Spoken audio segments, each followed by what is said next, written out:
En esta sesión vamos a ver cómo se añade un registro en una tabla interna ordenada o sorted, utilizando el Work Area. Y como ya sabemos, no podemos declarar este tipo de tablas con cabecera.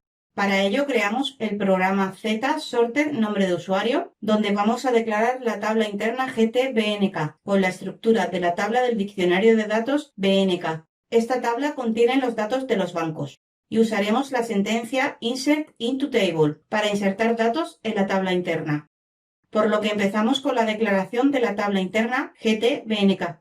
Y para indicar que es de tipo sorted, utilizamos la cláusula type sorted table of, seguido del nombre de la tabla del diccionario de datos, que es BNK. Ahora estamos obligados a indicar qué clave va a tener y si va a ser única o no única. Para indicar que es única, usamos la cláusula with unique key y a continuación tenemos que indicar los campos por lo que vamos a crear la clave primaria. Y para saber la estructura de la tabla, podemos hacer doble clic sobre el nombre de la tabla. Antes de abrir la transacción del diccionario de datos, se nos muestra el mensaje de si queremos guardar los cambios. Le damos así. Y ya podemos ver la estructura de la tabla y que tiene dos campos que forman la clave, banca S y banca L. Banca S es para indicar el nombre del país del banco y banca L es para indicar el número de banco. Para poder copiar el nombre de estos dos campos, podemos pulsar las teclas Ctrl-Shift y la Y. Y podemos ver que el cursor ha cambiado de forma. Ahora es una cruz negra. Ahora podemos seleccionar los dos campos. Y para copiarlo, lo hacemos como siempre, con Ctrl-C. Volvemos al programa con el icono de atrás y lo pegamos con Ctrl-V. Ya tenemos declarada la tabla interna GT-BNK, la cual tiene una clave única por los campos banca S y banca L, por lo que los valores de estos campos no se pueden duplicar en la tabla interna. Ahora vamos a declarar la estructura para insertar los datos en la tabla, por lo que ponemos una coma y continuamos con el nombre de la estructura que es GWA-BNK. Y para indicar que queremos una estructura igual a la de la tabla BNK, escribimos la cláusula type, seguido del nombre de la tabla y terminamos en punto. Ya tenemos declarada la tabla interna y la estructura, por lo que vamos a seguir dando un valor a los campos que forman la clave. En verdad habría que introducir datos a todos los campos, pero para agilizar esta sesión solo introduciremos los datos de los campos obligatorios. En el primer campo que vamos a introducir un valor es el campo banca S, que es el país. En este caso vamos a poner España, que se indica con el valor ES.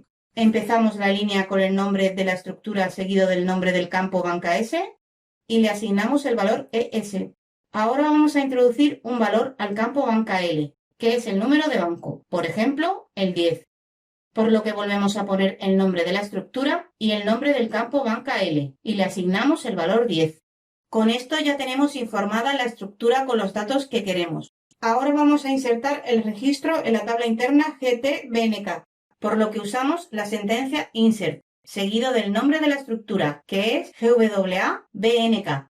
Y para indicar que queremos insertar la estructura de la tabla GT-BNK, utilizamos la cláusula into table, seguido del nombre de la tabla interna, que es GT-BNK. Recordemos que, para añadir un registro en una tabla estándar, usamos la sentencia append to, pero para insertar un registro en una tabla sorted o hashed, se usa la sentencia insert into table.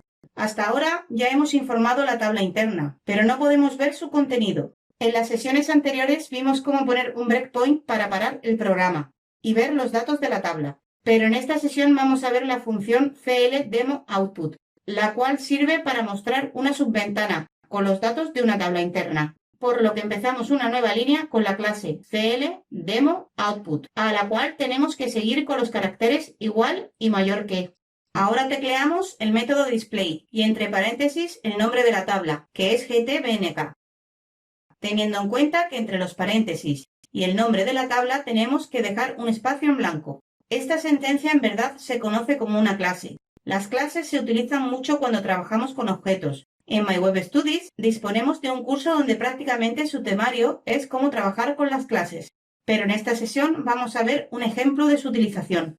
Ahora que ya hemos declarado la tabla, la estructura, insertado los datos de la estructura en la tabla con la sentencia insert into table e implementada la clase cl_demo_output para poder ver el contenido de la tabla, ejecutamos el programa, por lo que damos formato al código.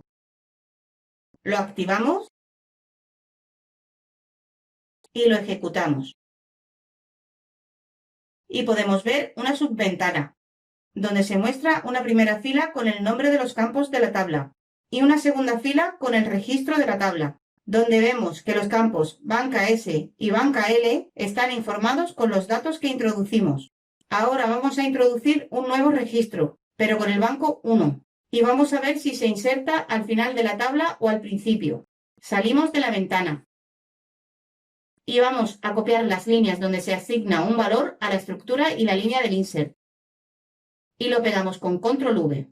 Ahora solo vamos a modificar el banco 10 por el banco 1. Nos tenemos que dar cuenta que primero se está insertando el banco 10 y después el banco 1.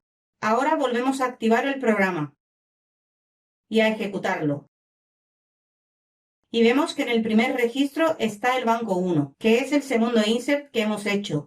Y en el segundo registro está el banco 10, que fue el primer insert que hicimos. Es decir, están intercambiados. Esto es porque al declarar la tabla sorted indicamos que tenía una clave por los campos banca S y banca L, por lo que cada vez que se inserta un registro, este no va al final de la tabla, tal como ocurre en las tablas estándar, sino que el sistema busca su posición en la tabla, y en este caso el banco 1 tiene que ir antes que el banco 10. Ya sabemos cómo se insertan los datos en una tabla sorted, pero esta tabla se ha declarado con una clave única. Esto quiere decir que no se pueden repetir los datos para esta clave, por lo que lo vamos a comprobar. Salimos de la ventana y vamos a copiar las mismas filas que copiamos antes y las volvemos a pegar.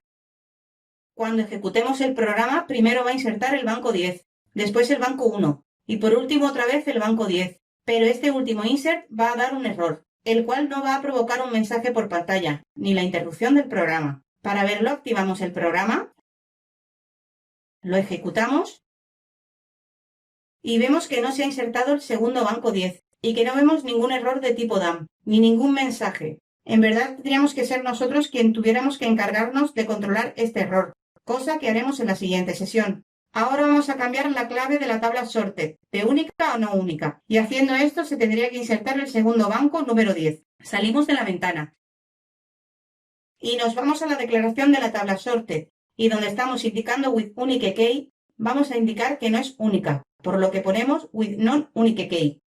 Ya hemos modificado la clave, para que sí se puedan duplicar los datos. Activamos el programa, lo ejecutamos, y ahora sí podemos ver que se han insertado los dos bancos número 10. Esto es debido a que hemos modificado la clave a no única. En esta sesión hemos visto la sentencia insert into table y el funcionamiento de las tablas sorted. Resumen. Para insertar datos en una tabla sorted se usa la sentencia insert into table. Las tablas sorted deben tener una clave, que puede ser única o no única. Para ver el contenido de una tabla en una subventana se puede usar la clase cl_demo_output. No olvides suscribirte a nuestro canal y entrar en nuestra web